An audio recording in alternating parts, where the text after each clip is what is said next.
Salam əziz tamaşaçılar, xoş gördük sizləri. Sağlam olmaq hər birimizin arzusudur. Arzularımızın ən ündəsidir. Hər birinizə sağlam olmaq arzusu ilə verilişimizə başlayırıq. Sizinlə mənəm Günarə Feruz qızı və cərrah filiboloq İlham Məmmədov. Salam doktor, xoş gördük. Salam. Verilişimizin formatına uyğun olaraq bizim bugünkü həkim qonağımız International Medical Center klinikasının həkim mama ginekoloqu Kifayət Salayeva və çox sevdiyimiz Rəşid müəllim bizimlədir. Xoş gəlmişsiniz Rəşid müəllim. Sağ ol, təşəkkür edirəm hər birinizə. Kifayət xanım, bugün mövzu olaraq sonsuzluqdan danışacağıq. Bəli.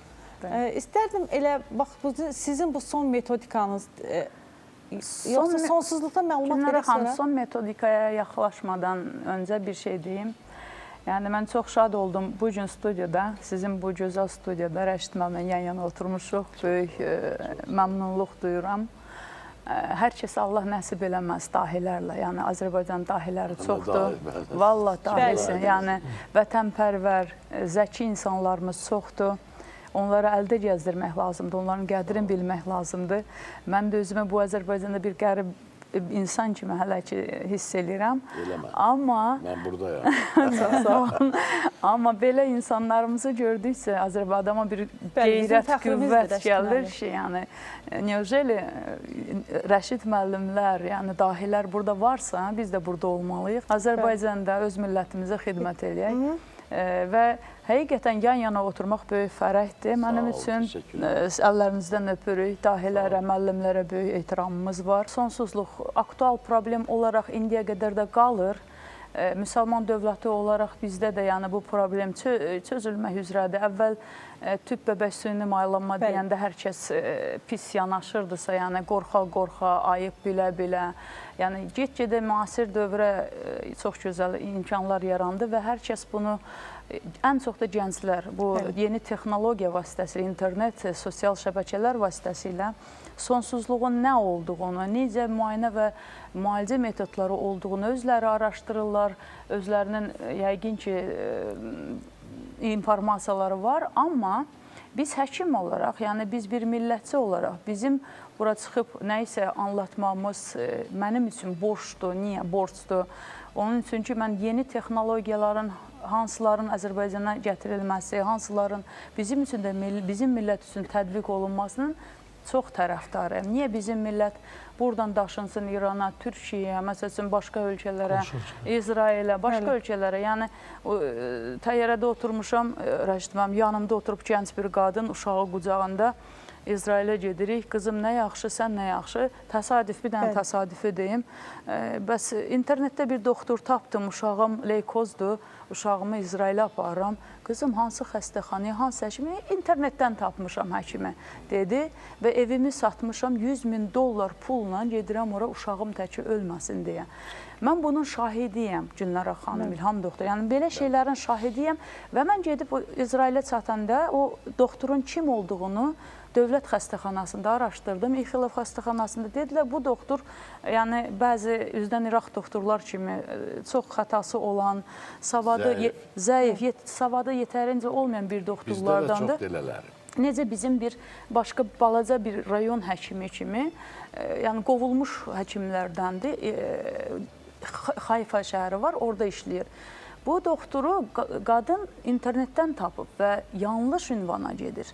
Həm pulu gedəcək, həm uşağının düzgün nəticəsi olmayacaq. Yəni, bu şeyləri gördükcə mən içimdən belə bir şey yazıq, yəni bu insanlara yazıq. Və ya İrana gedirlər, İrandan gəldi sonsuzluqla. 4 dəfə tüp bəbək eləmişəm, süni mayalanma, getmişəm, Türkiyədə eləmişəm, xanım, 100 minim ora getdi, 200 minim bura getdi, pulsuz, sıfır pul. 22 ildir övladım yoxdur, doktor, mənə bir çarə qılın. Bu sözləri eşidəndə Gülnara xanım, İlham doktor, içimdən həqiqətən bir rus deyil, kipiş, yəni dözə bilmirəm. Neujeli bizim millət kimdən geri qalırıq ki? Heç kimdən geri, hər kəsdən üstün, hər kəsdən ağıllı, hər kəsdən zəki. Amma bir balaca insanlarımızı maarifləşdirmək lazımdır. O da bizim borcumuzdur, bizim üzərimizə düşür. Necə ki, ağsaqqalımız vaxtını, saniyəsini bura sərf edir, oturur, nəsə millətə çatdırmır. İnternetdən mən də izləyirəm Rəşid doktorun danışıqlarını. Yəni, çox gözəl anlatır insanlara, loru dildə, yəni İnsanların başa düşəcəyi başa düşəcəyi dildə şəkildə ki, qoy ən azından hər kəs doktor deyil, hər kəs tibbi savadı olan insan deyil, bilsin, yəni yanlış addım atmasın. İndi mənim deyəcəyim şey sonsuzluq, yəni bunu yenə də bax informasiya internetdə, sosial şəbəkələrdə hər kəs oxuyur. Hara getmək lazımdır, kimin üstünə yanlış addımlar atmasın millətim. Çox xahiş edirəm. Niyə? Çünki gedib o bir dövlətə, ikinci dövlətə, üçüncü dövlətə pullarını həm hədər yerə xərcləyirlər. İkinci, yanlış əməliyyatlar, yanlış metodikalar yəni keçirirlər. Bu sonunda sıfırla bizə qayıdanda, yəni bizim nəticəsiz sonucu olmayan sonuçlarla üstümə gələndə olur. Çox 7 dəfə dənəmə yapmışlar. 7 dənəmə, yəni 7 dənə süni mayalanma və 7 dənəmə hamısı puldur, hamısı qadının rezervinin, yumurta rezervinin azalmasıdır. Kişidə neçə dənə əməliyyat keçirilir, TS əməliyyatı testisinə, yəni bu hamısı sonuç olaraq bir, necə deyim sizə, ziyanlı və həm gətirən bir şey. Hə də, yəni çox peşmancıl. Yəni mən bilmirəm hardan başlayım, hardan bitirim. Onun üçün mən televiziya çıxmaqda məqsədim pis çıxmasın, başqa həkimlər kimi reklam məqsədi ilə deyil, özümə reklam yox, millətimə olan borcumu qaytarmaq, həqiqətən onlara bu informasiyanı vermək boynumun borcudur. Ki, kişilər, yəni son ümid, yəni bizim sonsuzluqda azospermi deyilən diaqnoz var. Azospermi nədir? Canlı hücrənin heç spermoqram analizində olmaması. Sıfır analiz. Bu kişilərdə, bu gənclərdə bu ümidsizlik var. Həkim onun üzünə deyəndə ki, səndə sıfır oğlum, yəni. Yoxdur. Və ya başqa süni mayalama mərkəzlərində Rəşid müəllim aldadılırlar. Gəlin biz sıfırı qaldırarıq deyə belə bir şeylər təklif edirlər. Sıfır hücrədən biz sizə narahat olmayın, firma dərmanlarını bahala yazmaqla. Gəl sənin varikoselin var, varikosel əməliyyatı ilə 100% uşağın olacaq. Gəl sənə testisdən TSA deyən əməliyyat var. Testisdən alınan hücrələrlə sənə aşı üsulu ilə, mikroçip üsulu ilə sənə uşaq düzəldərik. Sıfırla bunlar mümkünsüzdür. İllərdir, 94-cü ildən bu metodika İngiltərədə, Amerikada, Fransada, dünyanın ən tanınmış ölkələrində, Yaponiyada, Kitayda, hər yerdə bu yenilişlərlə maraqlan, kök üzrə indi millət çalışır. Bu da onun içinə daxildir, yəni sıfırdır, yoxdur hücrə. Nə ilə biz bu ümidsiz kişini ya oğlanı ümidləndirə bilərik? Yanlış yerə addım atmasınlar, boş-boşuna pullarını döyməsinlər. Mənim deyəcəyim budur ki, yəni bu metodika Yaponiyadan sonra ilk dövlət qardaş Türkiyə dövlətindədir. Hələ ki, Türkiyəyə qədər gəlib çatıb. Bunu bilmək həqiqətən lazımdır. Bizim millət buradan Yaponiyaya getmək həm finans, həm dil, bu qeyri-mümkün bir şeydir. Amma buradan Türkiyəyə, yəni hər kəs gedir, gəlir. Amma düzgün adresə getməyi çox önəmlidir. Nə metodudur o? Rossi metodudur. Mən onu sonda anlatacaq istəyirdim. Amma indi siz soruşdunuz, Rəşidəm, borcumdur sizə demək. Rossi round spermatid injection, yəni alınan spermatogenezdə əslində, bağışlayın bunu saxlayayım onu deyim, biz qadınlar niyə bu söhbəti danışırıq? Əslində bu uroloqların, androloqların peşəsidir və onlar danışmalıdır. Mən bu metodu özüm getmişəm, yəni kurslara, araşdırmışam, dünya konferanslarında çox çalışmışam. Neyniyə ki, sıfır hücrə ilə bu yazıqların, necəli hər kəsə deməli ki, uşaq götür və ya donor hücrəsindən uşaq, yəni bu donor sözünü deyəndə bizim genetiyimiz də dəyişir, Rəşid müəllim, yəni soyumuz dəyişir. Bilinmirsən kim, yəni o donor kimdir, o anonimlə olan bir şeydir. Ona görə mən biraz millətçi olduğuma görə yenə vurğulamaq istəyirəm. Bu çox önəmlidir. Millətin soyunu dəyişmədən, millətin genetiyini dəyişmədən hər kəsin öz hücrəsindən uşaq doğurma haqqı var, hüququ var. Rossi metodu kakraz bu metoddur. Nədir? Round spermatid injection. Spermatogenezdə spermatogenez dövründə spermatozoidlər bir neçə təbəqə mərhələdən keçirlər. Bəli. Bu mərhələdə, üçüncü mərhələdə round kletkalar, hücrələr alınır. Bu hücrələr, roundları spesial texnologiya var, yəni bu Yaponiyada hazırlandı. Yapon alimi Tanaka, Fukuoka şəhərində bunu illərdir üstündə işlədi və round spermatitləri alıb o hücrələri, yumurta hücrənin elektrikləşdiriləndən sonra round hücrələri, onu da 5 voltluq platin iynələrlə elektrikləşdirməklə yumurta hücrəni atanda round spermatit olgunlaşır, olur spermatozoid olur və başlayır mayalanmaya və bölünməyə. Adi insan, yəni sağlam kişidə 90%, 70% aktiv sperması olan kişi kimi eyni, yəni heç bir dəyişiklik olmur. Bu metodu son sıfırdan başlamışam araşdırmağa. Yaponiyada 90 uşaq doğulub 3 ildir, 3 yaşları var uşaqların. Orada dövlət səviyyəsində bu uşaqlar hamısı qeydiyyata alınıblar.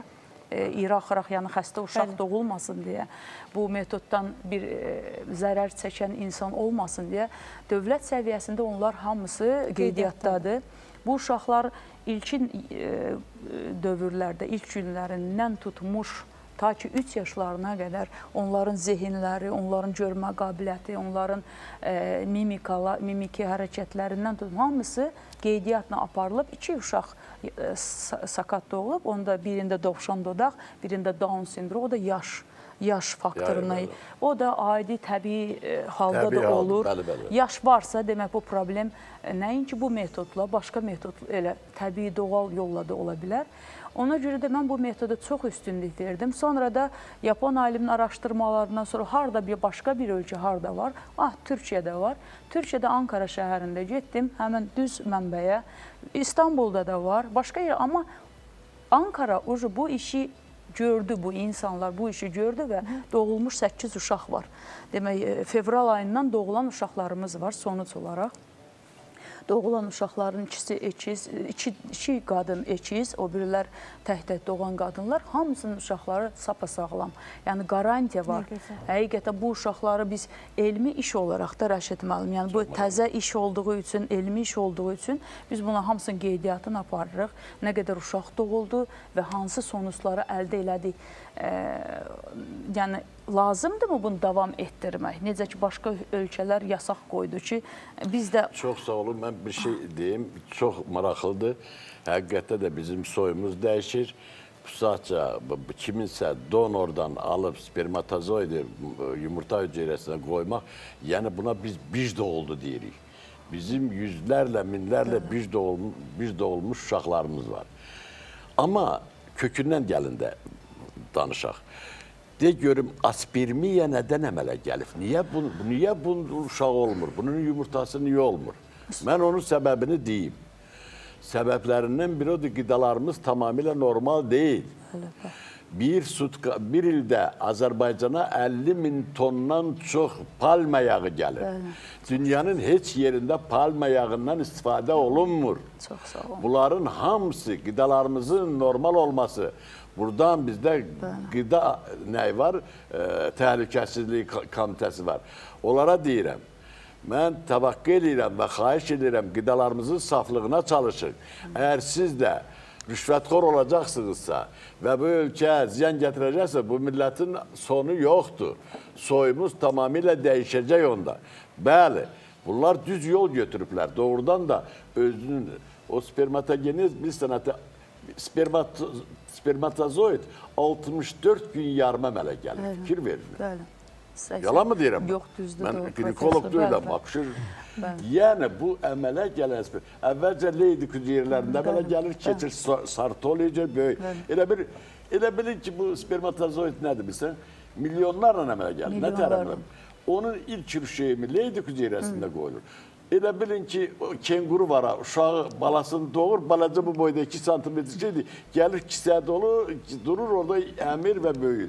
Yəni, o sartoli hüceyrəsinin içərisində çoxlu leçitin var, onunla qidalanır, böyür, onun başı, boynu, quyruğu, hər şey əmələ gələndən sonra Bilirsən neçə günə bu spermatozoid əmələ gəlir. Amma niyə aspermiya əmələ gəlir? Niyə qadınlarımızın uşağı olmur? Bunun səbəbləri kökündən öyrənilməlidir. Kökündən öyrənilməsə, bu metod yaxşıdır, o biri metod yaxşıdır. Sizin metod ondan qat-qat artıqdır, qat-qat üstündür. Amma bu da bunun qarşısını almaq deyil. Niyə bunda aspermiya? Bunun, üzr istəyirəm, tez-tez xayaları var. Xayada əmələ gəlir spermatozoid. Niyə əmələ gəlmir? Bax, bunun səbəbi qidalarımızdadır. Ən çoxun, birinci qidalarımızın saflığı və təmizliyi qorunmalıdır. Mən xahiş edirəm ki, o qida təhlükəsizliyi komitəsindən müfəssəl işləmək lazımdır. Yalvarıram sizə. Bu həyat deməkdir. Bu Azərbaycan xalqının geni deməkdir. Bu Azərbaycan xalqının xromosomlarının düz olması deməkdir. Yalvarıram bizim xalqımızı, bilirsə, açıq deyirəm, 100 minlərlə bu saat bizdə süni mayalanma ilə uşaqlar var. Özdə donor spermatozoid. Kimin spermatozoid? Nə bilim, harada gətirim? Amerikandır, İngilizdir, Rusdur, Ermənidir, Moltanıdır. Mən danışdırmayım hər şeyi. Çox düzdür. Bunlar düzəlməlidir oğlum. Bu xanımın dediyi, mənim çox, Kifayət xanım çox doğru yoldadır. Özündən götürür o zatdan. Hayadan götürür onu kiçik dövrdən başlayır, bəsdir, vurur, başlayır əmələ gəl spermatozoid, qıcıqlandırır, momentalini keçir. Onu bir... Ürək masajı kimi bir bəli, şey. masaj, bəli, bəli. Bu çox önəmlidir, hələlik. Bu tam axıra belə getməməlidir. Bu da axıra getməməlidir. Bu da düzgün yol deyil. Bəli, raşinal. Yəni bizim evlatlarımız sağlam və spermatozoid olan oğullar olmalıdır. Qadınlarımızın yumurtalıqlarının normal olması lazımdır. Çoxu uşaqdır, virilizm, bütün tüklə də olur. Niyə? Yumurtalığında nələr var? Kistalar var.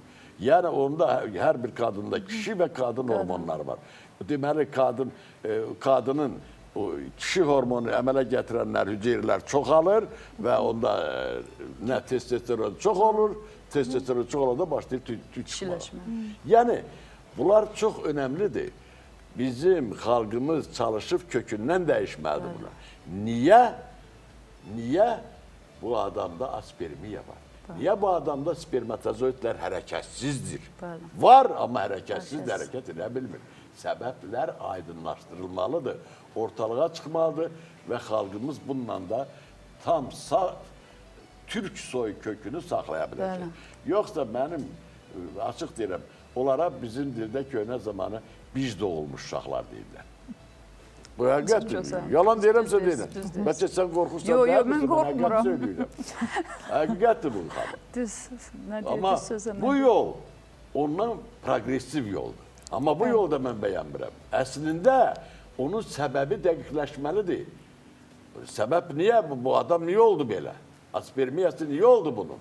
Və yaxud da var sperması. Niyə bu adam hərəkətsizdir spermalar? Hərəkət edə bilmir və gedib yumurtanı deşib içərisinə girə bilmir. Nə çatmır? Bunlar öyrənilməlidir. Bunlar dəqiqləşməlidir. Yoxsa, məsələn, bizdə mən bir şey deyim. Kadınlar 45-50 yaşından sonra bilirsən, nə olur? Yəni, aybaşısı olmur. Menstruasiya olmur. Kəsildi ya. Bəli.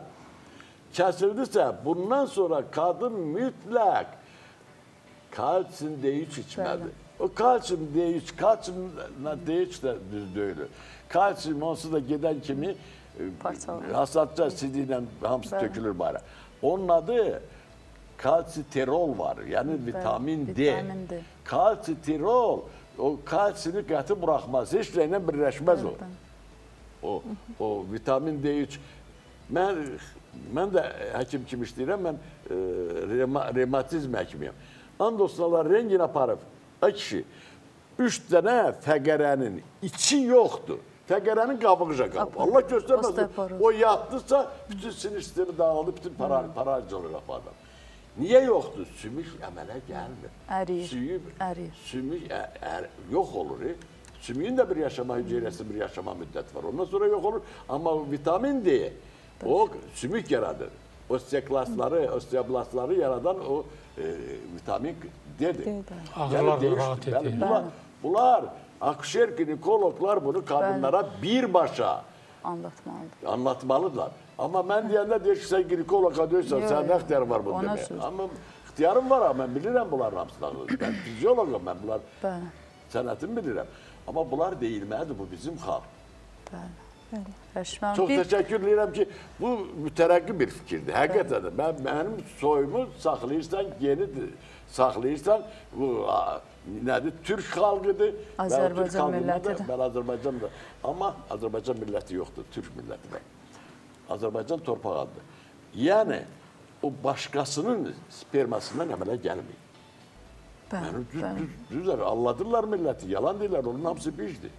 Rəşid müəllim çox gözəl vurğulur ki, hər bir həkim fiziologiyadan xəbəri yoxdur, hansı dərman preparatı bədəndə nədən, nəyə çevrilə bilər və bu dərman kreps, sikl krepsi, elementarna sikl krepsi bilmirsə, niyə meyit insan ölür və iyi gəlir, bunu bilmirsə və bununla anlayışı yoxdursa, o həkimlə danışmaq da biraz qeyri-mümkündür, üzlənirək.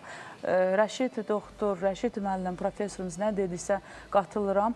Skşon malako var mı? Uşaq üçün uşaq yeməyinə də var. Uşaq yeməklərinə qatılır. Bunun sperması olacaq, olmayacaq? Olmayacaq. Olmayacaq. Olmayacaq, düzgündür. Olmayacaq. Yalnız kənddə böyüyən uşaqların keçi südə varsa bəlkə də. Bəli, bəlkə səhv deyirəm. Yox, yox. Mən qrikolog deyirəm. Yox, sizin sözlərinizə qüvvət. Ola bilməz. Yəni, xahiş edirəm, təvaqqə edirəm. Heç olmasa uşaq qidalarınasa da atmayın bunları. Qarışdırmayın bunları. Bunları tənqid eləmək lazımdır. Və Qida Təhlükəsizliyi Komitəsindən deyirəm, palma yağının buraya gəlməsi dövlət səviyyəsində qarşısı alınmalıdır birbaşa. Dövlətimiz sərəncam verməlidir ki, palma yağı gətirilməsin bu Azərbaycana. Qardaşım, bu Azərbaycanı dağıtmaq istəyirik, məhv eləmək istəyirik. Palma yağı elə bir yağdır ki, oğul, dünyada heç kəs işlətmir bizdən başqa. İşlətdilər, gördülər, nəticələrini aldılar. İndi də, yəni biri budur ha, palma yağı. Həkimlərimiz düz yolda olmalıdır və həqiqəti söyləyib və insanlara deməlidir ki, nə tər qidalanmaq lazımdır. Təşəkkür edirik Rəşid müəllim, gözəl fikirlərinizə görə. Əziz tamaşaçılar, xatırladım ki, verilişimizin qonağı International Medical Center klinikasının mama ginekologu Kifayət Salayevadır. Qısa bir aradan sonra yenidən sizinləyik. Hansı ki, indi dünyanı öz cənginə almış onkoloji xəstəliklərin bu qədər yayılması, yəni ekoloji təmiz məhsulun indi olduqca azalması, bazardan çıxması, məhsuldarlığı artırmaq üçün gen modifikasiyası dəyişmiş. Məsələn, buğda, biz indi böyümüşük, görmüşük, məsələn, bir pomidor şaxın üstündə 2-3 kilo pomidor dərərdik, məsələn. İndi gen modifikasiyası dəyişmiş pomidor şaxların, məsələn, heç torpaqda böyüməyən, bir şaxdan 100 kiloya qədər pomidor yığmaq mümkündür. Gen modifikasiyası dəyişmiş buğdadan, hansı ki, biz görürük, yəni məhsuldarlığı artırmaq üçün. Mən onun haqqında üzr istəyirəm, İrandadır. Mən onun haqqında televizorda dediyim, yəni yeni dəyişilmiş məhsulların buraya gəlməsin, toxumları buraya çatmasın. Çox şükürlər olsun, prezidentimiz o barədə sərəncam verib. Sərəncam verib gətirmir. Yenə də gizlin ağaçlarını gətirirlər. Qoz ağaçları üzüm kimi. Üzümlə qozu calayıblar. Üzüm indi qozun başında salxım kimi da kişi. Bu yeni dəyişilmişdir. Bunu indi eləməkdən sənin neçə nəslin keçəcək, ondan sonra gör nələr çıxacaq. Nəsildə bir neçə nəsildən sonra bir üzə verəcək. Belə şeylər ola bilməz. Yəni miqdarını artırmaq xatirinə, kilosunu artırmaq xatirinə, yəni qozu çox eləmək xatirinə sən götür modifikasiya ilə girən düzgün deyil.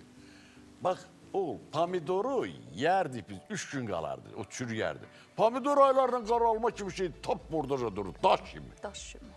Nədir? Çünki sıçol geni qarışdırıblar. Sıçolun geni bərkdir, o da bax, orada bərk durur. Sıçol yeni qarışılmış qida ilə qidalanırsa, biz görübsən ata oğula qayıtsın, oğul ata. Biz sıçol kimi ac olanda sıçol öz balasını yiyir. Ona görə bir-birini qırırıq bir-birimizi. Bunlar, oğul, düzəlməlidir. Genetikasını, genimizi saf saxlamaq üçün bunların hamısı bizim millətdə düzəlməlidir, bizim dövlətdə düzəlməlidir. Buranı nə Amerika, nə İngiltərə, nə Fransa heç ara düzəltməyir, sənlə mən düzəldəyim. Düzəldirsiniz, gəlin düzəldək. Mənim 82 yaşım var, bugün varam, sabah yoxam. Amma mənim nəvələrim var, mənim evlatlarım var. Və beləcən də bütün bu millət mənim üçün həyatdır. Mən bunların quluyam, bu millətin. Bunlara hizmət eləmək lazımdır. O yalanla onu bunu qarışdırıb, palma yağından pul qazanıb, ona deyirəm ki, pul qazanan, ön yıxılmaz, sənin kəfənin cibi yoxdur, bir manat da para bilməzsən. Kəfənin cibi olmur. Ay millət, ayıl, bu insanlara düz baxın. Pis yolla pul qazanmaq lazımdır heç kəsə. Normal nə istəyirsən elə onunla qazanma. Yeni dəyişilmiş, modifikasiya olunmuş qidaların addelyonluq, yəni uzaq məsələ. Bir müddət, bir nəsildən sonra gör nələr baş verəcək ki, o hamısı görəcək. Nə xəstəliklər əmələ gəlir görəcəksiniz. Genində nə dəyişikliklər olduğunu görəcəksiniz insanlar. Mən bunları hamısını buradan görürəm, amma çox qorxuram mən. Heç kəsin də vecnə deyil. Bəlkə də o qida təhlükəsizliyində işləyənlərin vecnə də deyil, bu nədir? Özləri yemir onu qidadan. Kifayət xanım, sonsuzluqda son yeniliklərdən danışırdıq. Sonsuzluqda son yeniliklər, yəni Bəli. Rəşid müəllim dediyi kimi, həqiqətən birinci qidadan başla, sağlamlıq qidadan başlanır, sosial durumdan başlayır. Bəli. Mən o biri proqramlarda vurğuladım ki, danışmışam bu haqda, yəni telefonlar, radiasyon şüalar. Səbəb ortalığa çıxmalıdır. Niyə bax, bu qadının uşağı olmur? Qadının uşağı niyə bu kişinin uşağı olmur? Səbəb nədir? Spermiya niyə oldu? Bəli, araşdırmışıq, tapmışıq, yəni səbəblər çoxdur, saymaqla bitməz. 200-dən çox səbəb, yəni bu vaxtımız belə yetməz.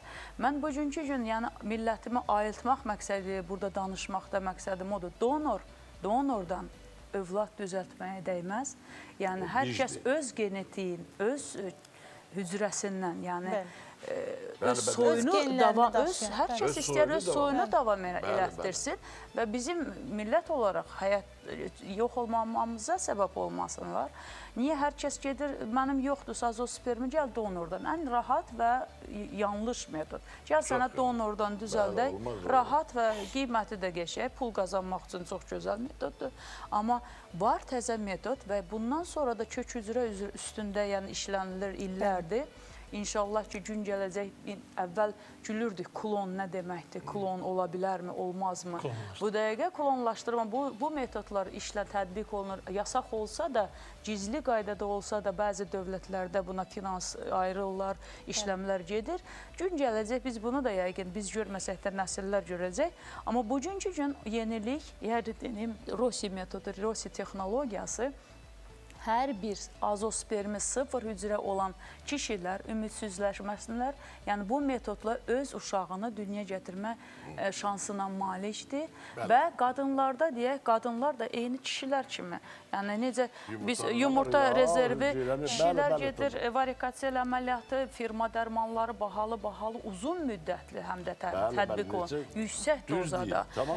Yazıq, həm siqaret çəkir, stres faktoru var, yeməkləri, qidası o deyil, bu deyil, yaxşı deyil, pulu çatmır, getsin tam yoxlanışa. Uzaqlaşmır, yaxşı gəlirsə. Sonra, məsəl üçün, bu kişilərdə və gedib yanlış həkim əlinə düşəndə ki, gəl sənə varikasiyalı spermin artıq 0-dan, deyirəm, vurğuluyuram bir daha.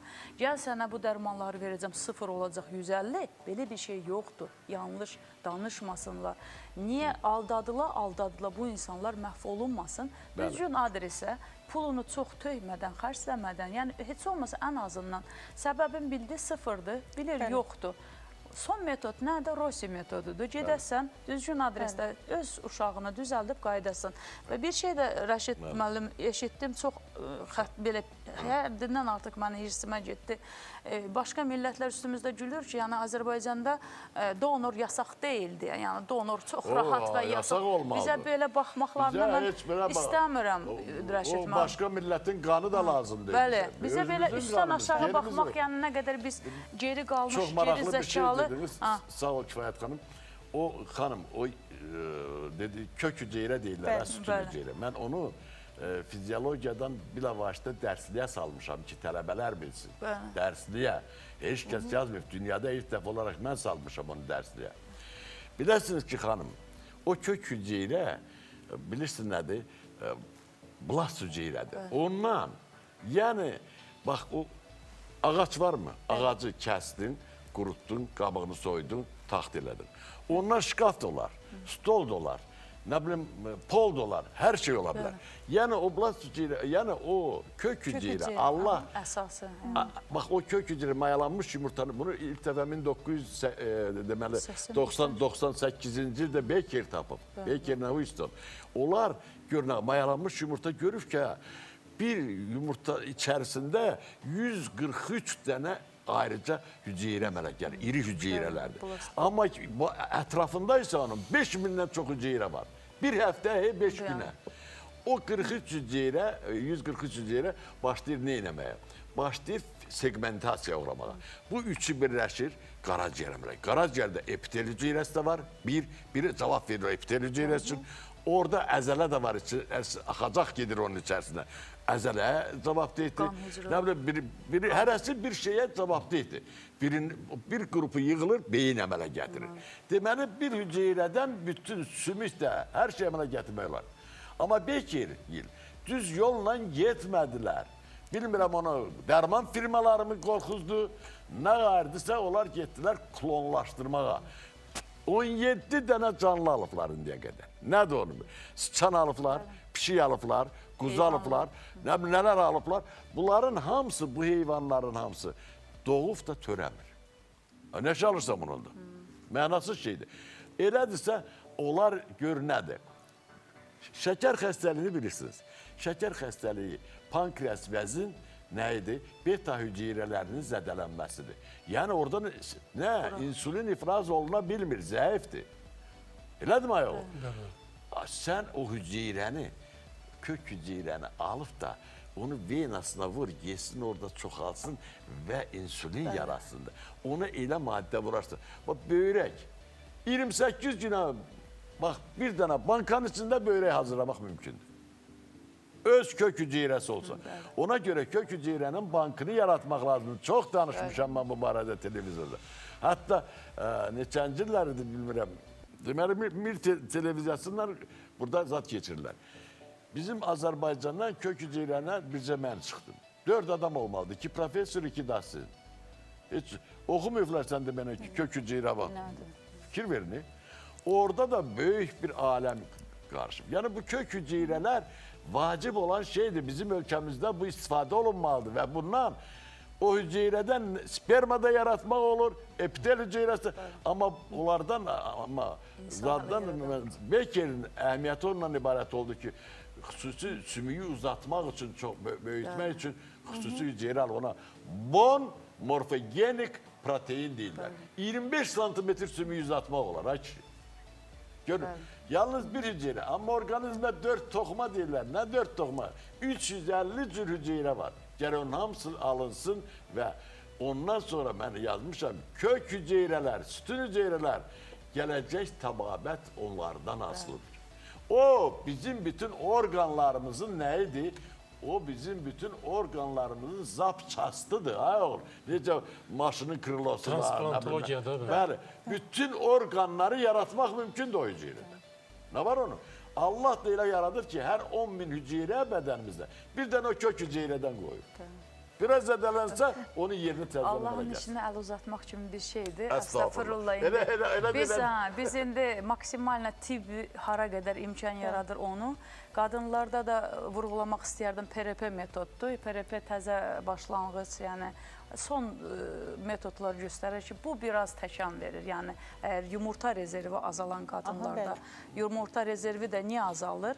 Yenə yanlış yolda olan xəstələrimiz, yanlış həkimlərin əlində olan xəstələrimiz, bir balaca kisti var, getdi əməliyyat olundu. Çox biabırçı. Biabırçı vəziyyət. Yəni, polikistos dediyimiz sindrom var. Polikistos sindromlu qadınlarımız. Bu qadınlarda İlk yoxlama nədir? Antimellərə baxasan, yəni antimeller hormonu yerindədirsə, yəni ya yüksəkdirsə, bu qadınlarda əgər yumurta rezervi azalmaya gedirsə, birin altındadırsa, gənc qadındır, amma antimeller rezervi aşağıdır. Neynəməlisən? İlk dönəmdə həkim olaraq sənin ona tövsiyən, get yumurtanı dondur deməkdir. Niyə? Bu metod var bugünkü gün. Niyə dondurmayasan? Niyə gedib başqasının uşağından donordan düzə? Öz uşağın olsun. Və ya endometrioz kistlər olur. Onlar böyüdükcə yumurta hücrəsinin azalmasına səbəb olur. Bəzən biz Onun onları yerini tutur da. yerini tutur, hücrəmiz azalır.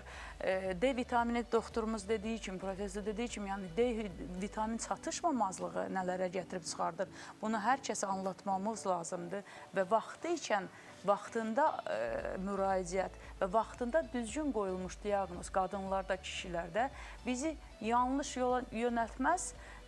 O dərəcədə yəni çox əziyyət çəkməz insanlar ki, sənə gəldi və yaxud da indi deyək, Lüboy klinikada hər şərait var da, niyə yanlış yola? İllərdir sən sonsuzluqla mübarizə aparırsan. Ay xanım, ay deyək, kişi, illərdir, 1 il oldu, 15 il. 15 ildə niyojeli sən bir dəfə sənin aparan həkim bir dəfə təşrif eləməyib ki, son metod laparoskopiya, gistroskopiya deyilən bir şey var. Endoskopik yolla diaqnostik müayinə. Diaqnostik müayinə nədir? Biz ən azından bu son model texnologiyadan mütləq ancaq kağızlarla.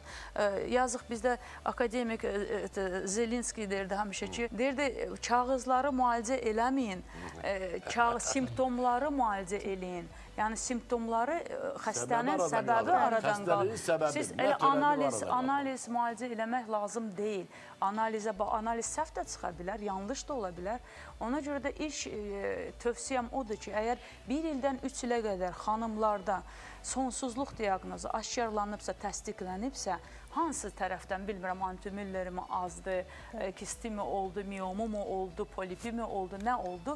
Mütləq şərtdir. Dünya protokoluna əsasən, dünyanın hər yerində bu protokol keçərlidir. Bir dənə biz Azərbaycanda xəstəyə deyəndə sənə laparoskopik, diaqnostik laparoskopiya eləməli.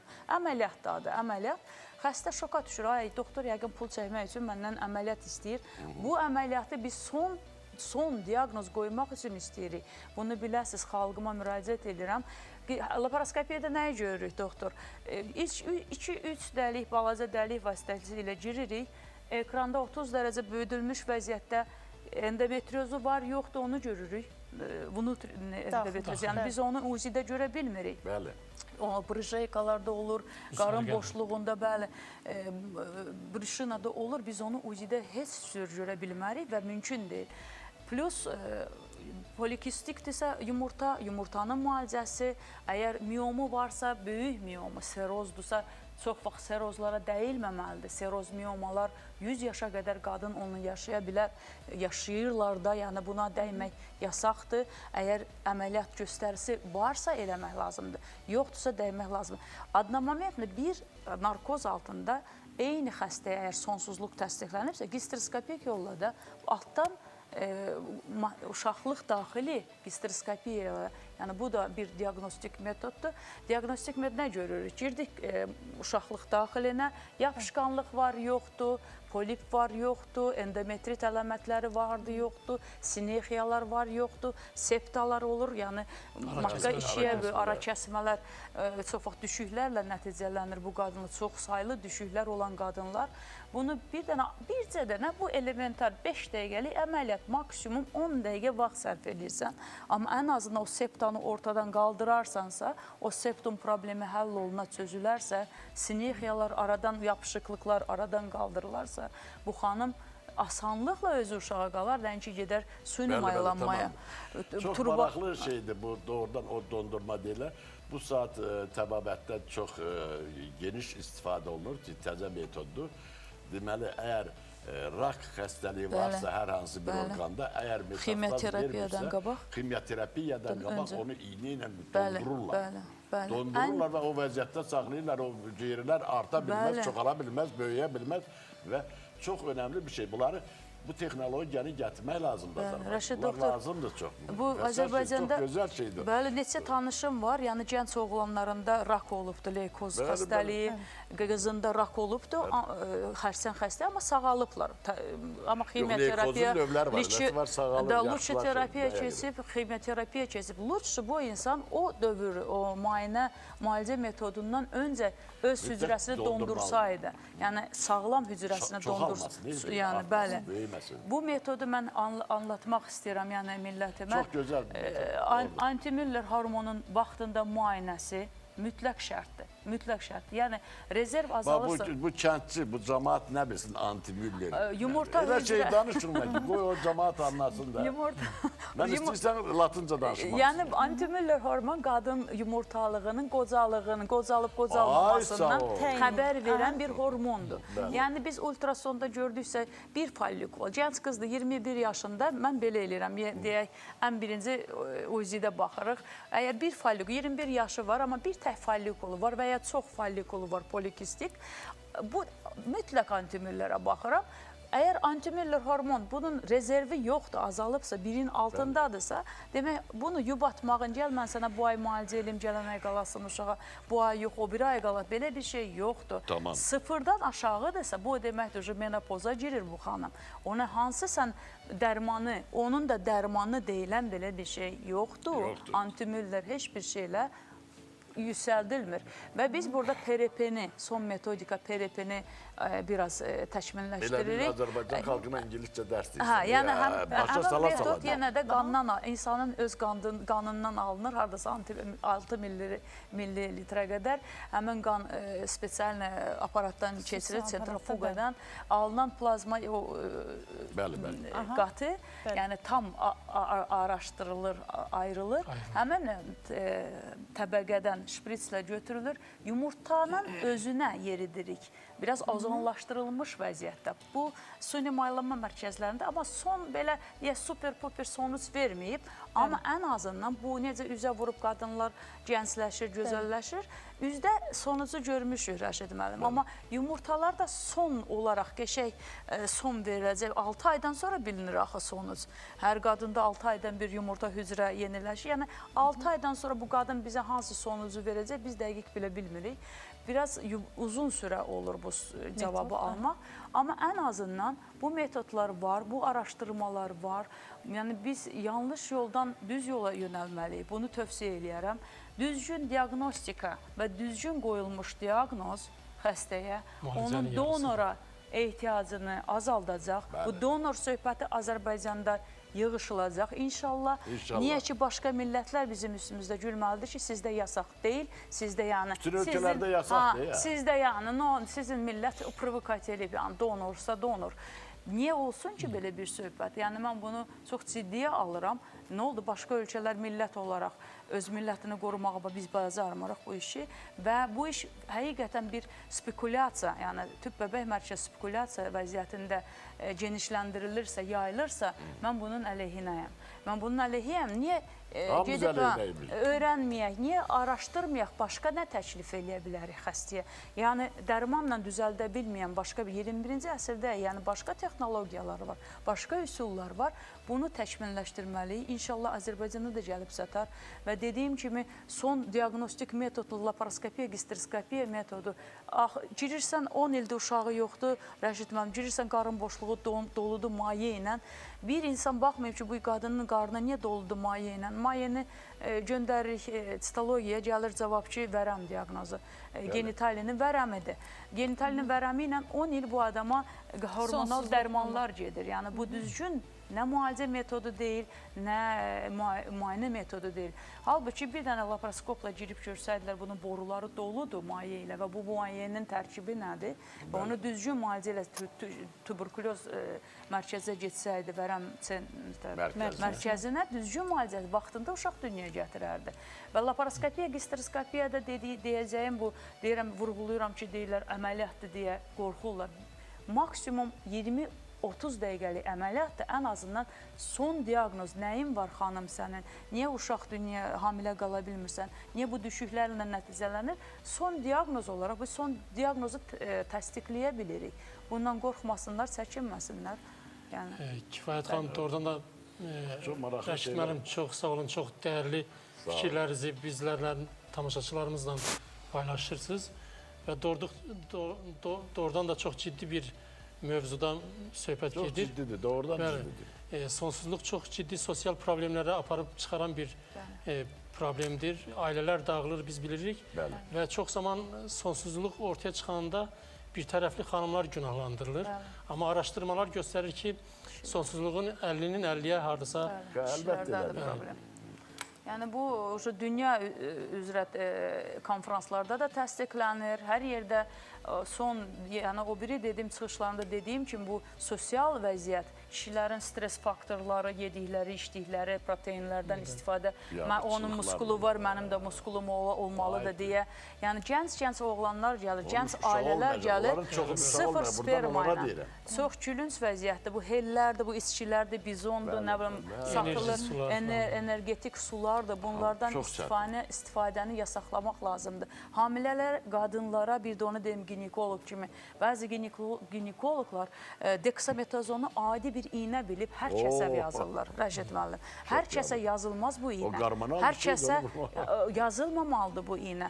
Məsəl üçün, yenə deyirəm, Rusiyada bu çox yasaq idi və hansı həkim yazdısa onu mütləq abasnavat eləməlidir. Nə əsasda sən əsaslandırmalıdır, nə əsasda sən bu deksametazonu xəstəyə yazdın və bunu sübut eləyib yazmalısın. Əgər sən sübut eləyə bilmirsənsə, sən cəzalandırılırsan, sən vıqıvır ala bilərsən, dövlət tərəfində sənin maaşın kəsilə bilər.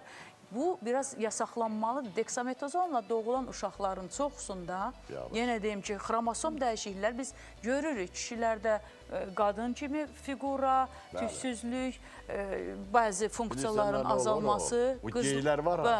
Bəli, bəli. Özümüz yaradırıq. Özümüz yaradırıq bu problemi. Həqiqətdir bu, deyil mi? Deyəndə də deyirlər, əşitmədim qızlar üçbucaq fiqurada, kişiləşib, tüyləşib. Yəni bunu biraz ciddiyə almaq lazımdır. Hər kəsə elə o biri doktor yazdı, mən də yazım deyə. Biz həkimlərdə həqiqətən çox günah var. Yəni bunu boynumuza alaq. Mütləq, yəni əgər bir insan samakritik olmadısa, öz üstündə işləmədisə, ciddiyyətə almadısa, niyə? Yaxşı, o biri doktor yazıb deksametoza, sən niyə yazırsan? Yəni, bəzən samakritika çox gözəl bir şeydir. Bunu qəbul eləyək və hər kəsə buradan səslənirəm. Yazıq bu insanlara. Millətin həqiqətən genetikası, soyu dəyişməməlidir. Biraz diqqətli olmaq lazımdır. Rəşid müəllim, ona görə xalqımız sizi sevir. Hər zaman sözün, sizin düz sözünüzə istənilən mövzuda hər zaman sözün doğrusunu danışırsınız. Bizim demək lazımdır. Millət bizimdir. Bunu heç kəs bizdən başqa heç kəs düzəltməyəcək. Əziz ziyalılarımıza çağırış edirəm. Əziz ziyalılar, dövlətin də, millətin də, xalqın da sərvəti onun ziyalısızdır. Bir ziyalı yalaqdırsa, yaltaqsa, bir it yalına hürürsə vay o millətin alına. Yalvarıramsa bu insanları, əziz həkimlər, düz yola çəkin, düzgün deyin, qidalarımızı pul alıb cibinə qoyub, axmaq qidaları bu millətə yedirtməyin. Çox xahiş və təvakkül edirəm, xaricdən gələn qidaların çoxu hamısı çox xəstəliklərin törənməsinə səbəb olur. Yalvarıram sizə, bunları eləməyin. Özümüzün hər şeyimiz var, bunu düzəltmək lazımdır, çalışqanlıq lazımdır. Millət özünə öz qidasını hazırlamalıdır, başqa yerdən heç almamalıdır. Uşaqlara verilən qidalarda da əgər palma yağı varsa... Mən həqqı deyil, mən həqqı... Mən onu, o məni məhkəməyə versin buna görə. Həqiqətən palma yağı var içərisində. Skuşonlu maloko, vermeşil hamısı palma yağındandır üstündə. Makaron palma yağındandır. Nə bilim nələr palma yağındandır. Sən yediyin o kərə yağı adından, nə bilim, kankor deyirsin, nə deyirsin. Onun yarıdan yarısını qarışdırırlar, təzdən düzəldirlər, palma yağınla birləşdirirlər. Ona görə uşaq da olmur, ona görə